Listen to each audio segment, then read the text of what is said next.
Group C के इस नियुक्ति पत्र वितरण कार्यक्रम के अंतर्गत आज इस समारोह में उपस्थित प्रदेश सरकार में मंत्रिमंडल के मेरे वरिष्ठ सहयोगी, कृषि और कृषि शिक्षा के मंत्री श्री सूर्य प्रताप शाही जी, राज्य मंत्री सरदार बलदेव सिंह गोलक जी, प्रमुख सचिव श्री रविंद्र कुमार जी, कृषि विभाग के हमारे सभी अधिकारीगण,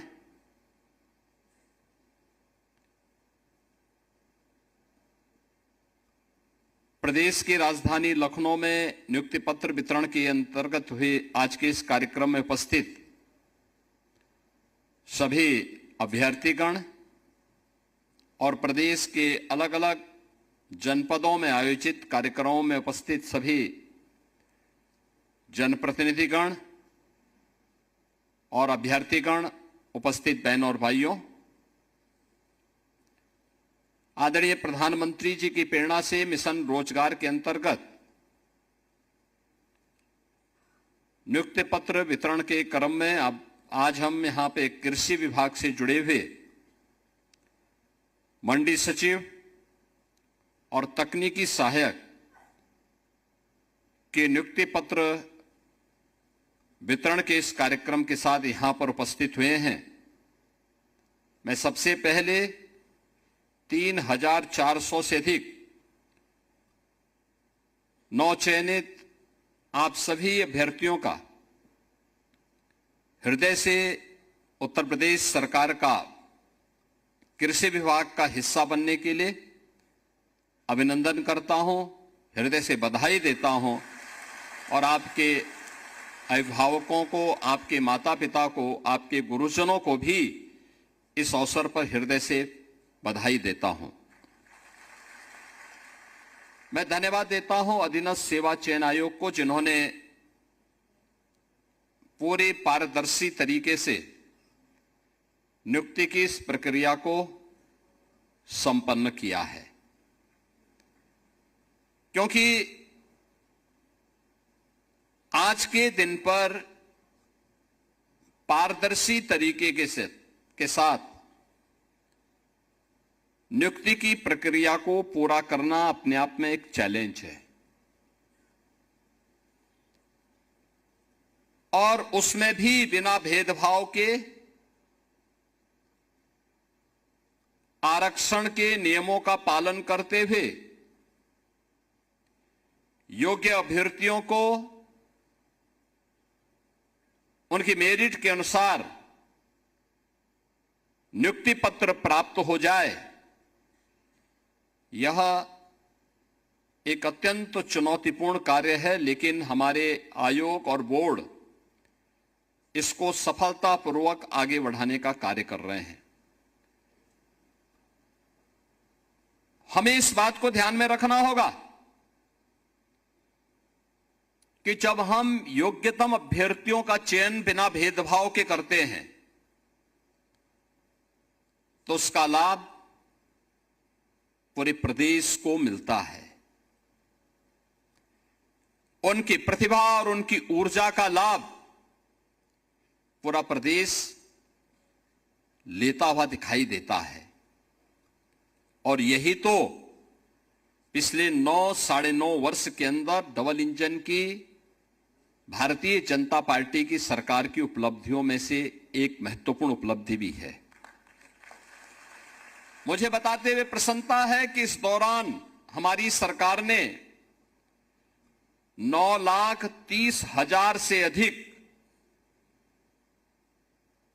उत्तर प्रदेश के युवाओं को सरकारी नौकरी उपलब्ध करवाने में सफलता प्राप्त की है और एक भी नियुक्ति पर कोई प्रश्न नहीं खड़ा कर सकता। हमने पहले दिन से तय कर रखा है कि जो 17 के पहले की परिपाटी थी कि नियुक्ति का विज्ञापन निकलता था, चाचा भतीजे की जोड़ी और महाभारत का पूरा खानदान फिर वसूली के लिए प्रदेश भर में निकल पड़ता था। नौजवान भटकता रहता था, परिणाम नहीं आता था और अंततः माननीय न्यायालय को कोर्ट में स्टे लगाना पड़ता था, न्यायालय को स्टे करना पड़ता था। समय और उम्र खराब होती थी हमारे युवाओं की।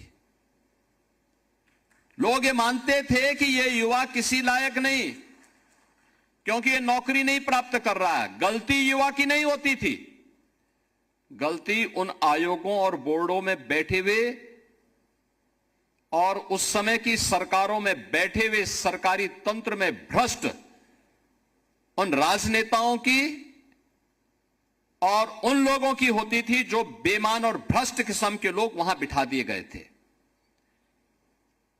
और हमने पहले दिन कहा था कि अगर ये सरकार अपराध और अपराधियों के प्रति जीरो टॉलरेंस की नीति के तहत कार्य कर रही है तो हम नकल माफिया की भी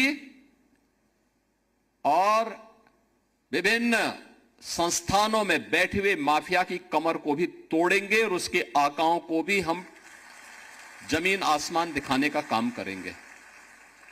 आपने देखा होगा इस दौरान हम लोगों ने बड़े पैमाने पर कार्रवाई की, माफिया की संपत्ति को जब्त करवाया, उससे वसूली करवाया और नियुक्ति प्रक्रिया को और पारदर्शी तरीके से संपन्न करते हुए 9,30,000 से अधिक नौजवानों को हमने सफलतापूर्वक पारदर्शी तरीके से बिना भेदभाव के प्रदेश के अंदर सरकारी व्यवस्था में नौकरी देने में सफलता प्राप्त की। और मैं आज जब यहां पे 3,400 से अधिक कृषि तकनीकी सहायक और मंडी सचिवों को नियुक्ति पत्र वितरण के इस कार्यक्रम के साथ जोड़ रहा हूं, मैं प्रदेश भर के युवाओं को इस बात के लिए आश्वस्त कर रहा हूं कि अगले 6 महीने के अंदर, नोट करिए, अगले 6 महीने के अंदर 1 लाख नौजवानों को फिर सरकारी नियुक्ति पत्र अलग अलग स्टेज में हर सप्ताह उपलब्ध करवाने जा रहे हैं। 1 लाख सरकारी नियुक्ति पत्र हम देने जा रहे हैं। अनुमान करिए 1 लाख। यूपी के अंदर कभी ये कल्पना होती थी? यहां हम 6 महीने के अंदर ही 1 लाख नौजवानों को सरकारी नियुक्ति पत्र दे दिए। सारी परीक्षाएं पूर्ण हो गई, रिजल्ट की प्रक्रिया चल रही है और उनको ससमय निकालने के लिए मैं आयोग और बोर्डों से भी कहूंगा, समय सीमा को और सीमित करना। एक नौजवान को भटकने की नौबत नहीं आनी चाहिए। हमें बुरा लगता है जब कोई युवा कहता है कि हमने परीक्षा दी है, परिणाम अभी तक नहीं आ पाया। हम आयोग और बोर्डों की बैठक लेते हैं और उनसे कहते हैं कि भाई सारी प्रक्रिया आपको इतनी स्वतंत्रता दे रखी है, परिणाम भी समय पे लाइए। पहले होता क्या था? आप भी इसी प्रदेश में पढ़े होंगे। यूपी बोर्ड की परीक्षा होती थी, 3 महीने लगते थे परीक्षा में। हाई स्कूल या इंटरमीडिएट बोर्ड की परीक्षा में 3 महीने लगते थे, 3 महीने परिणाम आने में। 6 महीने तो साल में ऐसे ही बर्बाद होते थे। फिर अगले 3 महीने तो भाई फिर प्रवेश की प्रक्रिया अलग है, पर्व और त्योहार अलग हैं, तो 3 महीने ये, जब 9 महीने यही बर्बाद होते थे। 3 महीने भी बच्चों को पढ़ाई के लिए नहीं मिल पाते थे। और तब सरकार क्या बोलती थी कि नकल तो हमारा जन्मसिद्ध अधिकार है, यानी नकल करवाते थे, नौजवान को किसी लायक नहीं छोड़ते थे। सस्ती लोकप्रियता हासिल करने के लिए उन्होंने प्रदेश के नौजवानों के सामने पहचान का संकट खड़ा किया था। तात्कालिक रूप से नौजवान को लगता था कि हितैषी नहीं थे, दुश्मन थे युवाओं के, जिन्होंने पहचान का संकट खड़ा किया था आपके सामने। और आज जो 6 महीने लगते थे परीक्षा में, हमने उसको घटा करके, मैं जब पहली बैठक किया था 2017 में, मैंने आज बोर्डों, उत्तर प्रदेश माध्यमिक शिक्षा बोर्ड को बुलवाया। मैंने कहा भाई आपकी परीक्षा कितना समय लगता है? उन्होंने कहा साहब 3 महीना। मैंने कहा परिणाम आने में? उन्होंने कहा 3 महीना। मैंने कहा इसको 1 महीना करो। उन्होंने कहा नहीं हो पाएगा। तो मैंने कहा कुर्सी छोड़ो, मैं 1 महीने के अंदर कराऊंगा, 1 महीने के अंदर कराऊंगा। और आज मुझे आपको बताते हुए प्रसन्नता है, मैं 14 दिन में यूपी बोर्ड की परीक्षा कराता हूं और अगले 14 दिन में उसका परिणाम भी दिलाता हूं। 56 लाख अभ्यर्थी उस परीक्षा में होते हैं, 56 लाख बच्चे बैठते हैं। 14 दिन में परीक्षा और 14 दिन में परिणाम। 1 महीने से भी कम समय में अब यूपी का नौजवान देश के अंदर कहीं भी एडमिशन ले सकता है। पहले पता लग रहा है वो चला आ रहा, परीक्षा हो रही है। वो फरवरी से शुरू होती थी और पता लगा जून तक परीक्षा हो रही है। और जून में जब तपती हुई गर्मी में कोई बच्चा गिरता था कहीं, कोई गिरता था कहीं, उतनी भीषण गर्मी में जब लू चलती थी तब परीक्षा कराई जा रहे हैं। मैंने उच्च शिक्षा वालों से भी कहा है कि परीक्षा की प्रणाली को और सीमित करो। परीक्षा बच्चों को प्रताड़ित करने का माध्यम नहीं होना चाहिए, उसका आकलन करने का माध्यम होना चाहिए। उसको सहज बनाओ, सरल बनाओ, उसको आत्मविश्वास से भरपूर करो। प्रक्रिया में और सरलता लाने की आवश्यकता है। आज परिणाम हमारे सामने है। हमने माध्यमिक शिक्षा को पूरी तरह पारदर्शी तरीके के साथ जोड़ा है। नकल विहीन परीक्षा भी है, साथ साथ समय से परिणाम भी है। दोनों एक साथ आ रही है। उच्च शिक्षा से भी, विश्वविद्यालयों से भी कहा गया है कि वे अपने आप में भी ये सुधार करें, प्रक्रिया को और पारदर्शी करें और भर्ती की प्रक्रिया को भी इतना स्मूथ बनाएं, इतना सरल और सहज बनाएं कि कोई भी युवा जो जाए उसको लगना चाहिए संस्थान मेरी कैरियर को आगे बढ़ाने वाला है। उसको यह नहीं लगना चाहिए कि संस्थान मेरे कैरियर को बर्बाद करने वाला है। उसके मन में उस संस्थान के प्रति श्रद्धा का भाव होना चाहिए। इसके लिए संस्थान को अपने आप को तैयार करना चाहिए। केवल एजुकेशन नहीं, स्किलिंग के लिए भी, कैरियर काउंसलिंग के लिए भी और एम्प्लॉयमेंट के भी एक केंद्र के रूप में उन संस्थानों को अपने आप को तैयार करना होगा। और इसीलिए मैं सभी आयोग और बोर्डों से कहूंगा कि गवर्नमेंट का कोई हस्तक्षेप नहीं है आपके कार्य में, कोई हस्तक्षेप नहीं। अब परीक्षा अभियाचन जाने के बाद परिणाम आने में 6 महीने से ज्यादा का समय नहीं लगना चाहिए। अभियाचन आया, 1 महीने के अंदर विज्ञापन जारी कर दीजिए। अगले 2 महीने के अंदर परिणाम परीक्षा करवा करके अगले 1 महीने के अंदर परिणाम ला दीजिए और 6ठे महीने इन नौजवानों के हाथों में परिणाम इनका आ जाना चाहिए। लंबी प्रक्रिया नहीं होनी चाहिए, उसको सरल बनाओ, सहज बनाओ, जिससे वह युवा अपने आप को तैयार कर सके, एक उत्साहपूर्ण तरीके से अपनी ऊर्जा का लाभ दे सके। हमने देखा है जब हम अपनी युवा ऊर्जा को प्रोत्साहित करते हैं, उसको साथ लेकर के चलते हैं, परिणाम आते हैं। याद करिए, यही उत्तर प्रदेश 2017 के पहले बीमारू राज्य कहा जाता था। बीमारू राज्य था, युवा पलायन कर रहा था, किसान आत्महत्या कर रहा था, बेटी के सामने सुरक्षा का संकट था, व्यापारी माफिया से तबाह था, किसान अपने खेत में जाने से डरता था। खेत में अगर उसने मोटर लगा रखी है तो कब चोरी हो गई उसको पता ही नहीं होता था। यह यूपी के अंदर होता था। और आज मुझे बताते हुए प्रसन्नता है, आज मुझे बताते हुए प्रसन्नता है, हमने जो 9,30,000 नौजवानों को, यूपी के नौजवानों को यूपी के अंदर नौकरी दी है। परिणाम क्या है? इन 9 लाख ने हमें यूपी के अंदर डेमोग्राफिक डिविडेंड के रूप में यूपी को उससे लाभान्वित किया है। यूपी की अर्थव्यवस्था को 3 गुना करने, यूपी की प्रति व्यक्ति आय को 3 गुना करने में इन नौजवानों ने योगदान दिया है। इनकी प्रतिभा का लाभ हमने उठाया है।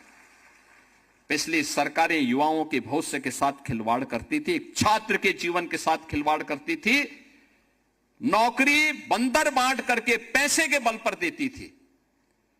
मैं जब यहां पे नियुक्ति पत्र वितरण कर रहा था, मुझे अच्छा लग रहा था इन नौजवानों के चेहरे की चमक को देख करके कि आज उसके जीवन का एक महत्वपूर्ण दिन है, क्योंकि उसको बिना किसी लेन देन के, बिना किसी सिफारिश के, बिना किसी पैसे लेन देन के आज उसको नियुक्ति पत्र प्राप्त हो रहा है। उसके सपनों को एक उड़ान मिल रहा है। 2017 के पहले संभव नहीं था। और यही कारण है जब इस युवा ऊर्जा को यूपी के विकास के साथ जोड़ा गया, आज परिणाम क्या है? ये युवा यूपी को बीमारू राज्य से उभार करके भारत के टॉप 3 इकोनॉमी के रूप में उत्तर प्रदेश को स्थापित करने में सफल हुआ है। परिणाम यहां से आता है। कोई सरकार ये कहे कि हम युवाओं की उपेक्षा करके विकास कर लेंगे, परिणाम ला देंगे, ये दिवा स्वप्न है, कभी नहीं हो सकता। 2017 के पहले यूपी के सामने संकट था, इसलिए क्योंकि इन युवाओं की उपेक्षा हुई थी, उनके जीवन के साथ खिलवाड़ होता था, उन्हें हर प्रकार से अपमानित होना पड़ता था। अपने प्रदेश में तो नौकरी नहीं मिलती थी, लेकिन यूपी की छवि इतनी खराब थी, कर्फ्यू, दंगा, उपद्रव, भ्रष्टाचार, ये यूपी की पहचान बन चुकी थी। तो यूपी के बाहर भी उसको पहचान के संकट के दौर से गुजरना पड़ता था। हताश और निराश युवा पलायन करने के लिए मजबूर होता था, पहचान छुपाने के लिए मजबूर होता था। आज मैं आप सभी युवाओं से कहता हूं, आज आपके सामने पहचान का संकट नहीं है। आप यूपी के अंदर भी और यूपी के बाहर भी, दुनिया भी आपका स्वागत करने के लिए पूरी तरह तैयार है। अभी आपने देखा होगा परसों और नरसों 3 दिन हमने यहां पे 19, 20, 21 में जापान, जो दुनिया के अंदर अपनी टेक्नोलॉजी के लिए और अपने कमिटमेंट के लिए जाना जाता है, जापान के 240 एक बड़े प्रतिनिधि मंडल में, जिसमें वहां के बड़े नेता थे, नौकरशाह थे, उद्यमी थे, वे लोग यूपी का दौरा किए। यूपी के साथ पहली बार इतना बड़ा दल भारत की यात्रा पे आया था, पहली बार आया। यानी जापान के साथ हमारे सैकड़ों वर्षों के सांस्कृतिक संबंध हैं। जापान के साथ भारत के राजनीतिक संबंधों के 75 वर्ष पूरे हो रहे हैं, लेकिन पहली बार जापान का इतना बड़ा दल भारत के अंदर आया था। और भारत में भी उन्होंने किसी राज्य को चुना, यूपी को चुना, और उन्होंने कहा कि साहब हम यूपी के यूथ को जापान में नौकरी देना चाहते हैं, यूपी के नौजवान को जापान में नौकरी देना चाहते हैं। 2017 के पहले तो कोई नहीं आता था, कोई नहीं आता था। आज दुनिया आ रही है, जर्मनी आ रहा है, इजराइल आ रहा है, कहता है साहब यूपी के नौजवान को हमारे यहां भेजिए, हम भी अपने यहां नौकरी देना चाहते हैं। और मुझे अच्छा लगता है जब यूपी के नौजवानों की लोग तारीफ करते हैं। इजराइल में हम लोगों ने 5000 नौजवान भेजे। मैंने वहां की सरकार से कहा, मैंने कहा भाई हमारे युवा जाएंगे तो वहां युद्ध नहीं लड़ेंगे, आप उनसे काम लीजिए, पैसा नहीं काटेंगे, उनके रहने खाने की व्यवस्था करिए। उन्होंने कहा हम करेंगे। मुझे बहुत अच्छा लगता है जब मैं उनका हालचाल लेता हूं। वे सभी नौजवान वहां खुशी से रह रहे हैं, 1.5 लाख रुपए महीना प्राप्त करते हैं, खाना पीना सब फ्री, और अपने घर को पैसा भी भेज रहे हैं। मैं उनमें से कुछ नौजवानों से पूछता हूं कि भाई वापस आने को कह रहे हैं, साहब अच्छा खासा पैसा मिल रहा है, काहे हम वापस आएंगे? अभी जब आप कहेंगे तब आ जाएंगे, लेकिन अभी हमें यहां नौकरी करने दिया जाए। यानी इजराइल युद्ध लड़ रहा था, तब भी युवा वहां का, हमारा यूपी का गया हुआ युवा वहां काम कर रहा था। उसे कोई अपने कार्य में व्यस्त था। आज दुनिया मांग रही यूपी के नौजवानों को। 17 के पहले तो यह स्थिति नहीं थी। आज यूपी के अन्नदाता किसान के खेत से कोई मोटर चोरी करके नहीं लेके जाता है। उसको मालूम है कोई चोरी करेगा तो अगले दिन लंगड़ जरूर हो जाएगा।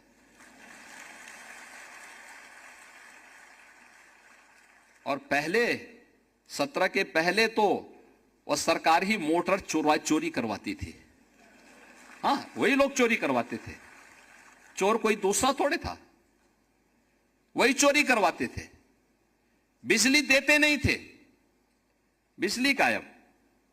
कल मैं रायबरेली गया था, पता लगा कि वहां क्या पूरे प्रदेश के अंदर वही स्थिति थी। एक सप्ताह दिन में, एक सप्ताह रात्रि में बिजली आती थी। तो मैंने कहा चलो एक सप्ताह तो देते थे ना। कहा नहीं साहब, वो भी 3 घंटे की बिजली। 3 घंटे की बिजली, क्या विकास कोई करेगा? 3 घंटे बिजली। और हम लोग यूपी देश के अंदर उन राज्यों में है जो किसानों को अपने यहां सर्वाधिक बिजली देता है। लगभग 10 घंटे की बिजली हम यूपी के किसानों को देते हैं, और बिजली भी फ्री में देते हैं। यानी सरकारी ट्यूबवेल में तो बिजली फ्री ही है। 16 लाख से अधिक ट्यूबवेल ऐसे थे जो ट्यूबवेल निजी क्षेत्र के लगाए गए थे। वे किसान अपने बिजली देते थे, लगभग 3,000 का बिल देने के लिए मजबूर होना पड़ता था। 3,000 करोड़ रुपए उससे प्रदेश सरकार को मिलते थे। हमने वह भी माफ कर दिया, कहा कि प्रदेश सरकार पैसा देगी, किसान के ऊपर भार नहीं आना चाहिए। पहली बार उत्तर प्रदेश में किसान को न्यूनतम समर्थन मूल्य का दाम मिला है, पहली बार मिला है। गन्ना किसान तबाह था। 2017 के पहले जब हम 17 में आए थे, प्रदेश के अंदर गन्ना किसान को 2009 से ही उसका गन्ना मूल्य बकाया था अलग अलग चीनी मिलों पर। 2007 से 17 के बीच में तत्कालीन समाजवादी पार्टी और बहुजन समाज पार्टी ने 29 चीनी मिलों को बंद किया था। 21 चीनी मिलों को औने पौने दाम में बेच दिया था। हमारे गोरखपुर मंडल की एक चीनी मिल, जिस चीनी मिल की केवल स्क्रैप ही स्क्रैप, उस समय हमारे कृषि मंत्री विधायक थे, और उन्हीं के जनपद की एक चीनी मिल मात्र 3 करोड़ रुपए में बेची गई थी। जबकि अगर उसके स्क्रैप ही स्क्रैप को बेचते तो भी उसका दाम 10 करोड़ मिलता उस समय। और जमीन के दाम आज के दिन पर अगर उस जमीन को देखेंगे, उस जमीन की कीमत आज के दिन पे 1,000 करोड़ रुपए की है। हमने उस माफिया को उठाने नहीं दिया था उस समय भी, सांसद था मैं, लेकिन आंदोलन हम लोगों ने किया था। इस सरकारी जमीन पर डकैती नहीं डालने देंगे। ये तत्कालीन सरकारें करती थी, चीनी मिलों को बंद करती थी। और आज 122 चीनी मिलें हम चला रहे हैं। 3,25,000 करोड़ रुपए अब तक हम गन्ना किसानों के खाते में सीधे डीबीटी के माध्यम से पैसा भेज चुके हैं। यूपी ने अपने कृषि विकास की दर को 8% से बढ़ा करके 18% तक पहुंचाने में सफलता प्राप्त की है। यह कभी नहीं हुआ, पहली बार यूपी के अंदर हो रहा है। अब तो यूपी के अंदर किसान को सुविधाएं मिल रही है। प्रधानमंत्री फसल बीमा योजना का मिल रहा है, स्वायत्त हेल्थ कार्ड का मिल रहा है, केसीसी के माध्यम से बैंक से आसानी से पैसा उपलब्ध हो पा रहा है। प्रधानमंत्री किसान सम्मान निधि में लगभग 3 करोड़ किसान यूपी के अंदर आच्छादित होकर के सालाना 6,000 रुपया प्राप्त कर रहे हैं। तमाम प्रकार की सुविधाएं किसानों को दी जा रही हैं। और मेरा मानना है यूपी के कृषि विकास की दर को हमें आगे बढ़ाना है। इतना कार्य इसलिए क्योंकि मैं मानता हूं यूपी के अंदर जितनी उर्वरा भूमि है, जितना जल संसाधन है, दुनिया के अंदर कहीं नहीं है। किसी के पास इतना सामर्थ्य नहीं है।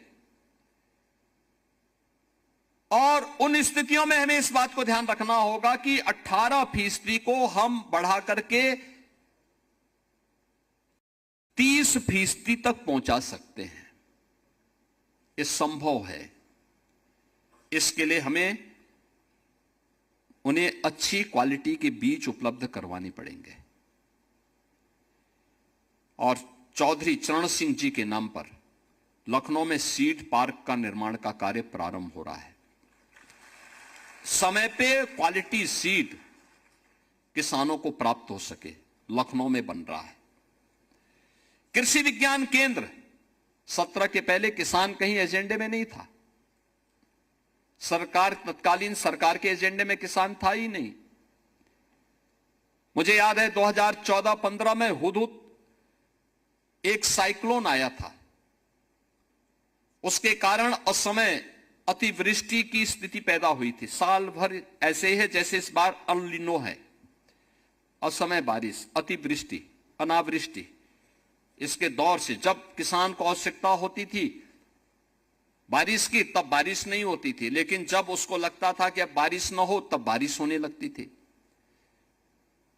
और उस समय 14-15 में आया था हुदहुद साइक्लोन। इसके कारण वर्ष भर का फसल चक्र बिगड़ा था। भारत सरकार ने आपदा राहत से पैसा उपलब्ध करवाया था और 14-15 का पैसा 2017 तक नहीं बंट पाया था। 17 में हमने वो पैसा किसानों को बांटा था। जब मैं मुख्यमंत्री बन गया तब हमने बांटा था। साई जी उस समय कृषि मंत्री बन गए थे, तब ये पैसा हमने किसानों को बांटा था। आज कोई आपदा आती है, हमने किसान के लिए भी व्यवस्था की है कि कहीं वन्य जीव से संघर्ष हो जाए या आकाशीय बिजली की चपेट में आ जाए या किसी सर्पदंश की चपेट में कोई किसान या बटाईदार या किसान के परिवार का कोई सदस्य आ जाए, तत्काल इसे आपदा राहत की श्रेणी में लेकर के 5 लाख रुपए की सहायता उस परिवार को तत्काल दे दी जाए। तत्काल दी जाए। हम लोग तत्काल देते हैं, 24 घंटे के अंदर पैसा उस परिवार को मिलती है। अगर कहीं पे अतिवृष्टि अनावृष्टि के कारण खेत को नुकसान हुआ है, फसल बीमा का पैसा मिलेगा बाद में, लेकिन आपदा राहत का पैसा उसको परिवार को तत्काल, उस किसान को तत्काल मिल जाना चाहिए। ये करने की इच्छा शक्ति होनी चाहिए। लेकिन इसके लिए सरकार ने सिंचाई के दायरे को भी बढ़ाया।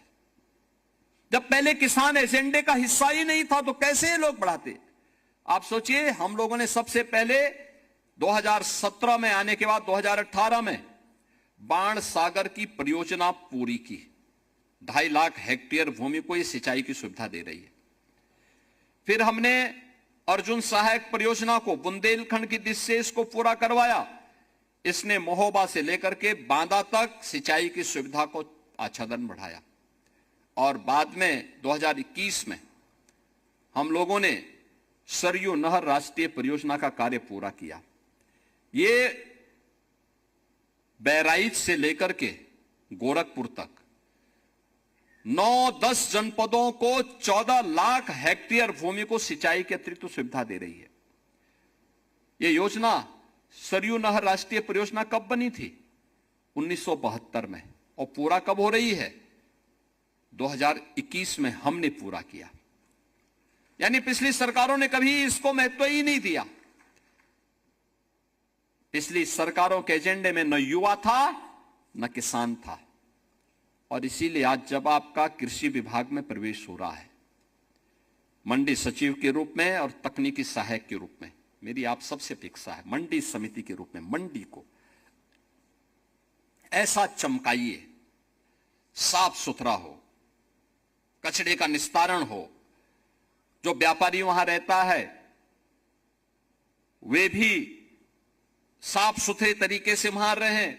जो किसान मंडी में आता है उस किसान के लिए वहां पर हम व्यवस्थाएं दें, बुनियादी सुविधाएं भी दिए, बैठने की व्यवस्था भी करें, अन्नदाता किसान को सम्मान मिले, रंग रोगन करने की व्यवस्था हो। उन ग्रामीण सड़कों को जो मंडी समिति के अंतर्गत हैं उनका समय पे चयन और समय पे उनका निर्माण हो। मंडी समिति के शेड अच्छे हों और प्रभावी हों और किसान की उपज को वहां पर प्रोक्योर करने की व्यवस्था और एमएसपी देने का उचित प्लेटफॉर्म भी हो। मंडी को हमें ई नाम से जोड़ने की कार्रवाई को भी आगे बढ़ाना चाहिए। ये प्रक्रियाएं अगर हम समय पे करते हैं, योगदान देते हैं, तो यह देश के प्रति हमारा कर्तव्य होगा। यही हमारे लिए नेशन फर्स्ट है। नेशन फर्स्ट या भारत माता की जय करने से जय नहीं होता है। इसके लिए अपने कर्तव्यों का ईमानदारी पूर्वक निर्वहन करना है। तकनीकी सहायक के रूप में आपकी जिम्मेदारी होनी चाहिए किसान को तकनीक के साथ जोड़ना। इरिगेशन में कैसे हम खेत को पूरा पानी से लबालब करने की बजाय ड्रिप इरिगेशन को कैसे महत्व दे सकते हैं, स्प्रिंकलर प्रणाली को कैसे हम प्रभावी आगे बढ़ाने में योगदान दे सकते हैं, कैसे हम आधुनिक तकनीक का उपयोग करवा सकते हैं, इससे आमदनी कई ज्यादा बढ़ेगी किसान की। कैसे हम 100 फसली ले सकते हैं, कैसे किसान की आमदनी को बढ़ाने के लिए उसको वैल्यू एडिशन के साथ जोड़ा जा सकता है। ये सभी कार्य अगर आप समयबद्ध तरीके से बढ़ाएंगे, इसका लाभ होगा। आपके प्रति अन्नदाता किसान के मन में एक श्रद्धा और सम्मान का भाव पैदा होगा। आप में से ज्यादातर लोग किसान परिवार से जुड़े हुए हैं। उस किसान के लिए जो सर्दी गर्मी बरसात की परवाह के बगैर पेट भरता है, हम सबका, प्रदेश का, देश का, दुनिया का, उस अन्नदाता किसान के प्रति हमारे मन में सम्मान का भाव होना चाहिए। सम्मान का भाव होगा तो प्रदेश प्रगति करेगा। आप देख रहे होंगे चीनी की क्राइसिस की चर्चा की चल रही है, लेकिन यूपी में चीनी की कमी नहीं। यूपी की एक महीने की कुल खपत है 4 लाख टन चीनी। कुल 4 लाख टन एक महीने की खपत है। हमारे पास मौजूद है 28 लाख टन। यानी आप अनुमान करिए 7 महीने की चीनी हमारे पास मौजूद है। और हम 15 अक्टूबर से फिर चीनी मिल चालू करेंगे तो 90 लाख टन यानी 900 लाख कुंटल चीनी का फिर से प्रोडक्शन अपनी चीनी मिलों के माध्यम से कर देंगे। यानी इतने बड़े पैमाने पर सामर्थ्य यूपी के पास है। यूपी की 25 करोड़ जनता का ही नहीं, भारत की 140 करोड़ जनता का पेट भरने की सामर्थ्य यूपी रखता है। और उसके लिए तकनीकी सहायक में आपकी एक बड़ी भूमिका हो सकती है। कृषि विज्ञान केंद्र के माध्यम से बहुत अच्छे कार्य वर्तमान में कृषि विज्ञान केंद्र चलने शुरू हुए हैं, कृषि विश्वविद्यालय चल रहे हैं। और इस समय प्रधानमंत्री जी की प्रेरणा से कृषि वैज्ञानिक और तकनीकी सहायक अब खेत की बात यानी खेती की बात खेत में करने लग गए। लैब टू लैंड की बात करने लग गए। अब लैब पे ये एक्सपेरिमेंट नहीं होगा, अब वह किसान के खेत में होगा। हमें खेती की बात करनी है तो किसान के खेत में करेंगे, कार्यालयों में नहीं, सेमिनार के हॉल में नहीं, उस खेत में ये बात होगी। और इस अभियान को हमें गति देनी होगी। मुझे लगता है कि आपको लगता है कि अगर सरकार ने पारदर्शी तरीके से नियुक्ति की प्रक्रिया दी है और यूपी के नौजवानों को यह अपॉर्चुनिटी मिली है, तो हम इसका लाभ अपने प्रदेश को दें, आने वाली पीढ़ी को दें, देश को दें। और यही हमारे लिए नेशन फर्स्ट की थ्योरी है, यही हमारे लिए भारत माता की जय है। जब हम अपने कर्तव्य का अपने क्षेत्र में ईमानदारी पूर्वक निर्वहन करते हैं तो, और उस निर्वहन के लिए मैं आप सबका आह्वान करूंगा। आपको रक्षाबंधन के ठीक पहले आपको यह नियुक्ति पत्र प्राप्त हो रहा है, तो स्वाभाविक रूप से जिन बेटियों को यह नियुक्ति पत्र प्राप्त हो रहा है उनके परिवार के सदस्यों को तो खुशी होगी ही, लेकिन जिन नौजवानों को भी प्राप्त हो रहा है उनकी बहनों को और उनकी माताओं को और भी प्रसन्नता होगी। मैं इस अवसर पर उनके अभिभावकों को हृदय से उनका अभिनंदन करता हूं, आपको बधाई देता हूं और विश्वास करता हूं कि उत्तर प्रदेश को एक आत्मनिर्भर और उत्तर प्रदेश, विकसित उत्तर प्रदेश बनाने के लिए आप सब अपने अपने क्षेत्र में अपना योगदान देंगे। इस विश्वास के साथ आप सबके प्रति मेरी मंगलमय शुभकामनाएं हैं। धन्यवाद। जय हिंद। बहुत बहुत धन्यवाद। तो सीएम योगी आदित्यनाथ को आप सुन रहे थे और ये तस्वीरें लखनऊ से इस वक्त हम आपको दिखा रहे हैं, जहां पर नियुक्ति पत्र आज वो देने वाले हैं मिशन रोजगार के तहत। और कृषि विभाग में प्राविधिक सहायक की नियुक्ति हुई है, जिसके तहत ये नियुक्ति पत्र आज दिए जाएंगे। और ये बता दें आपको, एक बड़ी खबर जो हम आपको बता रहे हैं वो ये कि चीनी पर सीएम योगी आदित्यनाथ ने बड़ा बयान दिया। हमारे पास अभी 28 लाख टन चीनी है, क्योंकि चीनी के दाम बढ़ गए हैं। हमारे पास 7 महीने का स्टॉक मौजूद है। चीनी को लेकर कियोस्क की जो स्थिति है उसको लेकर उन्होंने कहा यूपी पूरे देश को चीनी दे सकता है, यूपी पूरे देश को चीनी उपलब्ध करा सकता है। ये बड़ी बात सीएम योगी आदित्यनाथ ने कही है। स्टॉक में चीनी उपलब्ध है। हालांकि चीनी के जो भाव बढ़ रहे हैं उसको लेकर चर्चाएं जो है वो खूब चल रही हैं। चीनी महंगी हो रही है, इथेनॉल में उसका इस्तेमाल हो रहा है, ये भी कहा जा रहा है। इस वजह से कुछ मौसम की मार भी है, ये भी बात सामने आ रही है, जिसकी वजह से चीनी महंगी हो रही है। लेकिन सीएम योगी आदित्यनाथ ने चीनी को लेकर ये बहुत बड़ा बयान दिया है कि स्टॉक में चीनी है, 28 लाख टन चीनी हमारे पास है, 7 महीने का स्टॉक जो है वो मौजूद है, उन्होंने कहा है। और पूरे देश को यूपी चीनी दे सकता है। ये बड़ी बात सीएम योगी आदित्यनाथ ने अपने संबोधन में कही है। तो फिलहाल ये बता दें आपको, 3572 अभ्यर्थियों को नियुक्ति पत्र सीएम योगी आदित्यनाथ यहां पर आज सौंपेंगे। हम सबका, प्रदेश का, देश का, दुनिया का, उस अन्नदाता किसान के प्रति हमारे मन में सम्मान का भाव होना चाहिए। सम्मान का भाव होगा तो प्रदेश प्रगति करेगा। आप देख रहे होंगे चीनी की क्राइसिस की चर्चा की चल रही है, लेकिन यूपी में चीनी की कमी नहीं। यूपी की 1 महीने की कुल खपत है 4 लाख टन चीनी। कुल 4 लाख टन 1 महीने की खपत है। हमारे पास मौजूद है 28 लाख टन। यानी आप अनुमान करिए 7 महीने की चीनी हमारे पास मौजूद है। और हम 15 अक्टूबर से फिर चीनी मिल चालू करेंगे तो 90 लाख टन यानी 900 लाख कुंटल चीनी का फिर से प्रोडक्शन अपनी चीनी मिलों के माध्यम से कर देंगे। यानी इतने बड़े पैमाने पर सामर्थ्य यूपी के पास है।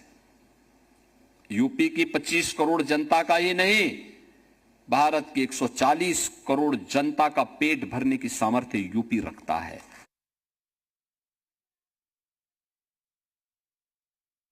और अब नियुक्ति पत्र जो है वो फिलहाल दिए जा रहे हैं। तस्वीरें आप देख सकते हैं। 28 लाख टन चीनी है उत्तर प्रदेश के पास, पूरे देश को चीनी उपलब्ध करा सकता है उत्तर प्रदेश। ये बड़ी बात सीएम योगी आदित्यनाथ की तरफ से उनके संबोधन में कही गई है। और फिलहाल ये जो कार्यक्रम है जहां पर प्राविधिक सहायक की नियुक्ति पत्र इस वक्त बांटे जा रहे हैं।